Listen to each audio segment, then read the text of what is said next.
Hey guys, welcome back to S.H.Figuarts Unboxing. If you're finding me for the first time, don't forget to like the video and subscribe to the channel so you won't miss the future content. And in this video, we're going to take a look at the S.H.Figuarts Kylo Ren from Star Wars The Last Jedi. And I'm pretty sure most of you are familiar with this. I think this is the third Kylo Ren we got. And here's the left of the box, here's the right of the box, and here's the back of the box. But the face sculpt does look better than the previous version though. This looks really amazing. But anyways, let's bust this thing open and see what we got. And here we have the figures still in their inner packaging, and he does come with a fair amount of accessories. Bandai sure pour a lot of resources on the Star Wars hype train. But anyways, let's check out the figure itself. Alright, so here we have the figure itself, and I have to say, I'm actually quite surprised how good this figure turns out to be. Because going in, I have this weird expectation that, it's going to feel too similar to the previous two, but for some reason, I think this one is the best out of the three. I'm not sure if it's the new technology, better head sculpt, better proportion, or the figure just feels more sturdy. I like this one a lot better compared to the previous two. And let's just take a closer look at the figure. The texture and the attention to detail, everything looks nice. And I think for 1/12 scale, this is as good as it gets in terms of head sculpt. And let's jump straight into the articulation. I don't think there's anything you guys haven't seen already. And for the articulation, let's quickly go over from the neck down. He can look up about this much, look down about this much, and you can turn his head no problem. And his shoulder is on a standard ball joint. You can raise his arm up about this much, and you do have shoulder swivel, butterfly movement, and you can curl about this much, and you do have the ball wrist. And for the ab crunch, you can bend forward about, so can't really bend forward, can't really bend backwards, side to side movement. Maybe you can pull this out for a little bit more. Okay, so apparently not, you can't really do that. For the leg, you can pull it down, kick up about this high, bend about this much. You have some side-to-side pivot, and you do have the toe hinge.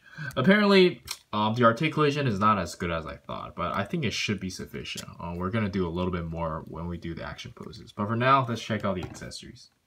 And for the accessories, we can start with the default head, and I think Bandai definitely nailed this. They just keep on getting better and better with this technology, and this looks absolutely amazing. And next up, we do get the interchangeable head for the helmet, which is done beautifully as well. I like the battle damage. Everything looks really good. And it was very easy to swap as well. I hope they do this more often. Like, it's not too loose, not too tight, it's just right. And I did double check. It's exactly the same sculpt as the previous helmet, just different shades of black.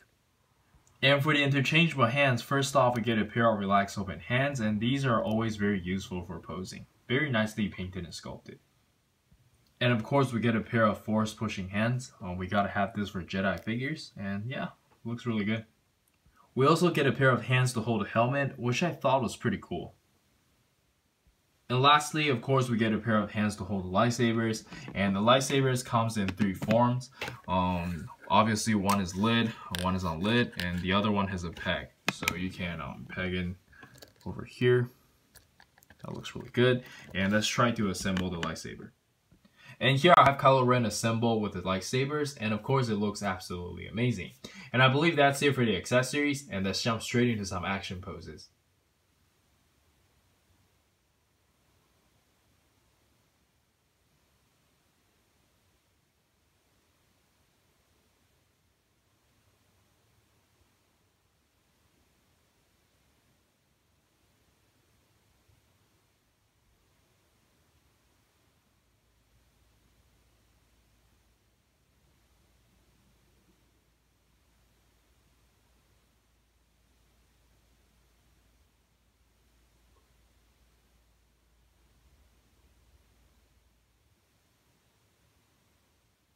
Anyways, that was just some quick posing, and I hope you guys find it helpful.